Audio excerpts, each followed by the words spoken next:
James Gunn, The Suicide Squad. So I know a lot of people were kind of like, what is this movie going to be like, considering that he did Guardians of the Galaxy and we had David Ayer's Suicide Squad?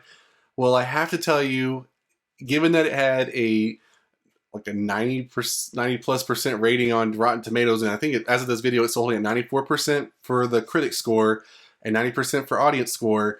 I can tell you that it's worth the score. So let's get into it. So let's talk about the first act. I mean, if you have seen the trailers and if you've watched one of my videos that seems to have picked up some steam, which I know people are interested. We did this. I did it during DC Fandom, which seems like forever ago. I reacted to the trailer. The one where it has me reacting to Weasel, just as creepy as he is in the trailer as he is in the movie, by the way.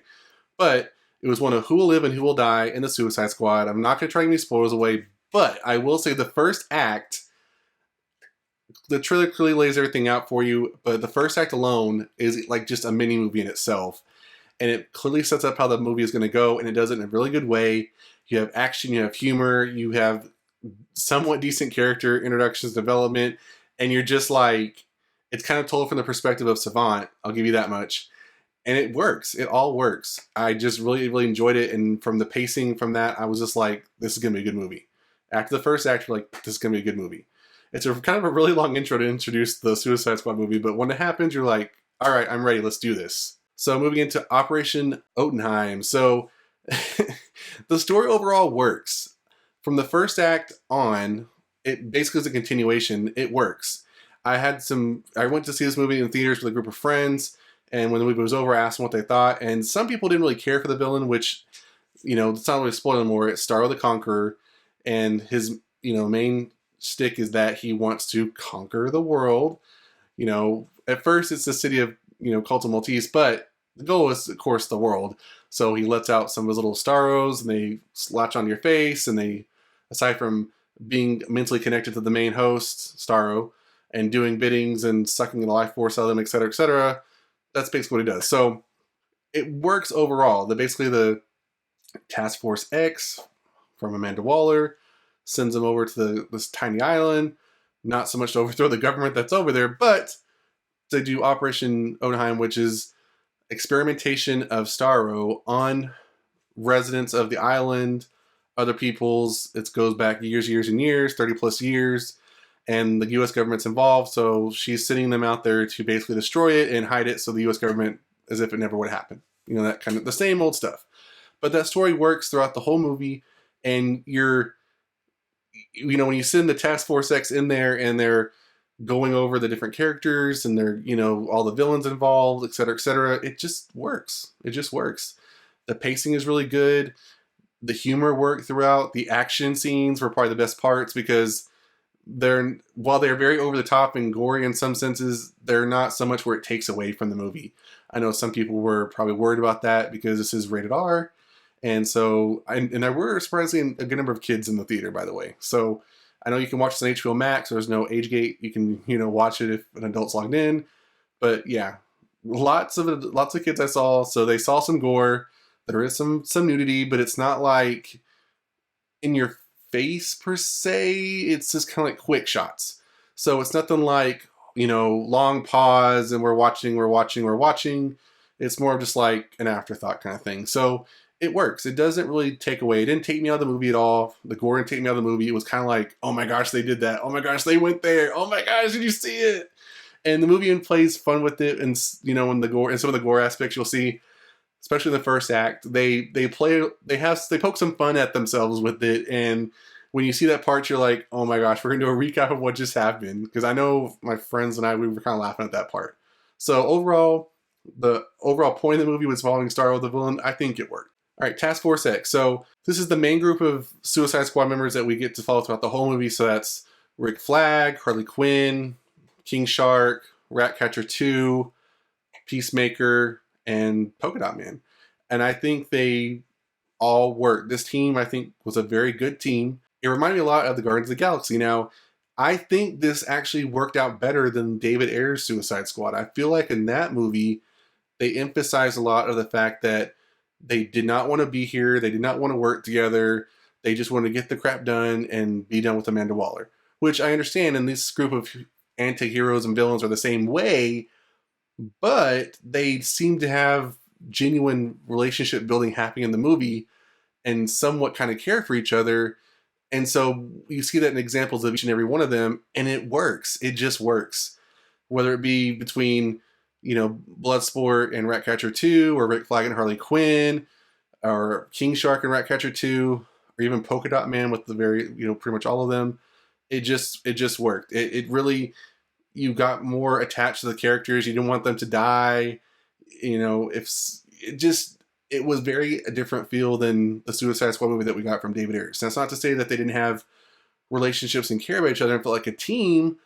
I think this movie kind of makes you feel that way all the way through versus something that you kind of feel at the very end of the movie. So next up, let's talk about Harley Quinn, because I know that people think, do you need Harley Quinn in the movie? She is the face of the Suicide Squad. I know that Bloodsport's technically the leader, or Rick Flag, or whoever you want to consider the leader, but Harley Quinn, basically, this movie could really just be Harley Quinn and the Suicide Squad.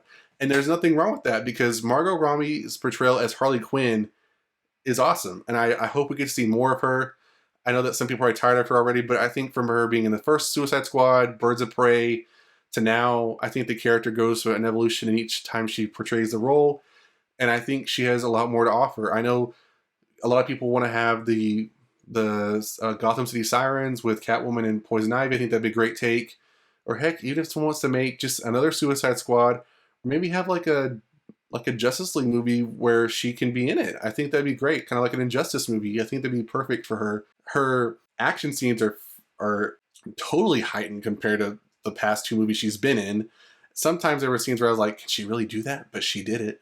There were also times where she's hyper violent, but it works. And she even has monologues with herself about how violent she is, but it's like, it's all right, Harley, it's okay. Only for you, though. Only for you. If it was somebody else, I'd be like, they're crazy. But you're crazy, but we love you anyways. It's okay.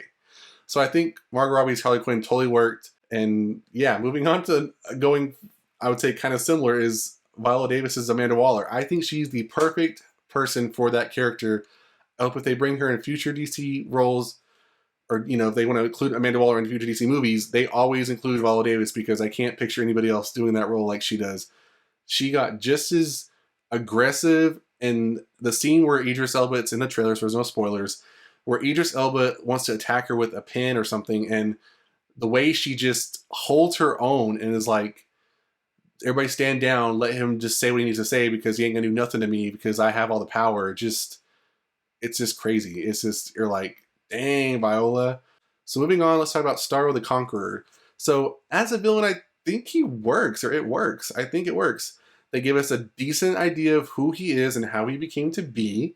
So I won't spoil too much about that, but it's not his comic book origin per se, but overall they stick to the comic book as far as just him being able to come to Earth and how that came to be. And I think that works. We don't really need this whole backstory as far as the comic book where he basically attacks a planet and becomes attached to a guy, and the guy becomes Starro the Conqueror. Yeah, we're going more with the original comic book appearance he did with the Justice League, and just kind of going from that, where he's just an alien that was captured, and now he wants to take over the world. And I thought that the CGI worked really well. I mean, I don't know really how you could have had anything else but a CGI starfish, but it worked. And I loved, I know I clearly can't give it away, but I love the scene. There's a scene you're going to watch in the movie where he has like an oh snap moment, and he's just kind of like, I wish I could just go back doing what I was doing. And it's just kind of like, I laughed because I was thinking, yeah, you probably should have. You probably should have tried to be greedy and tried to take over the world. You should have probably just kept to yourself. But I will say that I think they did a really good job of having like the starfield, the little mini starfish Starros on the people's faces, and watching them talk and interact either with each other, the main Starro starfish, or even like the villain or the Suicide Squad, was just cool and creepy at the same time, because at some points it was even kind of like Walking Dead-ish, if that makes any sense. Like, they were basically mind-controlled zombies, which is what they are, but you felt for them, and then you also felt for the Suicide Squad. So you're like, I don't want them to get taken over by Starro, so kill them. But you're like, oh, but don't kill the people, try to save them. It's kind of like you're caught between a rock and a hard place, but you don't want the Suicide Squad people to die. So It's kind of interesting how they do that in these movies. They're not really our heroes, but they're our heroes, and some people have to die in order to save, the world. So this has got to be. But overall, I think Starro was an interesting villain. I think he was a cool villain, and I know that, as one of my friends said, that he wished Starro wasn't the villain. He thought it should be like Superman or somebody bigger. But I don't know if the Suicide Squad's ready for something like that yet. I think they need to, just like in Guardians of the Galaxy, I think they need to cover villains and people we have not really heard or seen of in these DC Marvel universes yet, so fans can get more of a, breath of what's out there. So is this DC's Guardians of the Galaxy? So, kind of yes and no. It does seem to follow the same, template as far as, when you watch Guardians of the Galaxy, it does have a lot of similarities, not just because of James Gunn. I think the way the story was told, the characters, they're just a band of misfits, just like Guardians of the Galaxy is. I think the difference here is the Guardians of the Galaxy are not villains. They're not ruthless. They're not cutthroat. I know Gamora and Dave Bautista's character, Drax, all that stuff, but I think that's where it differs. And I think because the Suicide Squad goes for the gore, blowing the heads off Amanda Waller, all that kind of stuff, all that aspect of it, it does make it very much different. While it may have that same kind of feel as far as like the team relationship building and you feeling for the team more. Like I said, I think that's the main difference between me and the first movie is that I think because of that, that's the part you will feel like from Guardians of the Galaxy, plus kind of like the humor. But it's similar, but not really. It's kind of apples and oranges, but they're both fruits, if that makes sense. Right, last thing I want to talk about, spoiler alert. So if you got to this part of the video and have not seen the movie, watch the movie first, then come back. Save this to your watch later list. So I'm going to get into some spoilers, and this has to do with the end credit scene. I knew there was one, but I didn't want to look and see what it was. So it has to do with Peacemaker.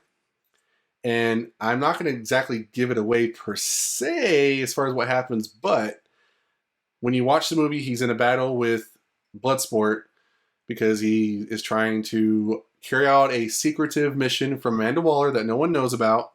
And we have one person that gets in his way, and then we have a second person that gets in his way. And during the battle with this particular person, we see the end of Peacemaker from Bloodsport. Bloodsport saves the day and ends up killing Peacemaker. So, in the end credit scene, we find out Peacemaker is saved because he has an HBO Max show to do. So that's all I'm going to say about that. And hopefully from this, we will get to see more Amanda Waller because, at least for the first episode or so, because she's basically one that saved him.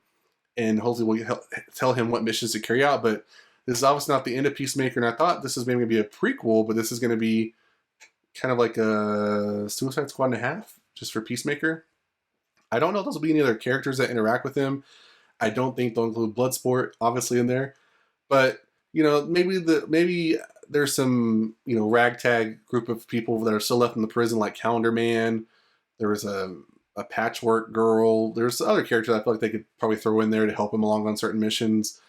So I'm really excited about that. And I think with John Cena's performance in this movie, I think that fans have a lot to look forward to with Peacemaker. I was kind of worried if he was going to give us another Fast and Furious 9 performance because this is kind of blah. But no, I think this is the fun John Cena that we're going to be seeing in a lot more movies, and I'm looking forward to it. I think Peacemaker will work. I'm interested to see if he does a lot of things for liberty. Let's just say that, and they're not always the right thing. But I think him being brought back maybe will change things a little bit for him, and he'll do things the right way wrong, or the wrong the right way, if that makes sense, maybe, sort of. But nonetheless, I totally recommend Suicide Squad. If I had to give it a rating, I'd give it 4.5. Let's see, what am I going to do? 4.5 out of 5 Starros. 4.5 out of 5 Starros. I would totally recommend watching it.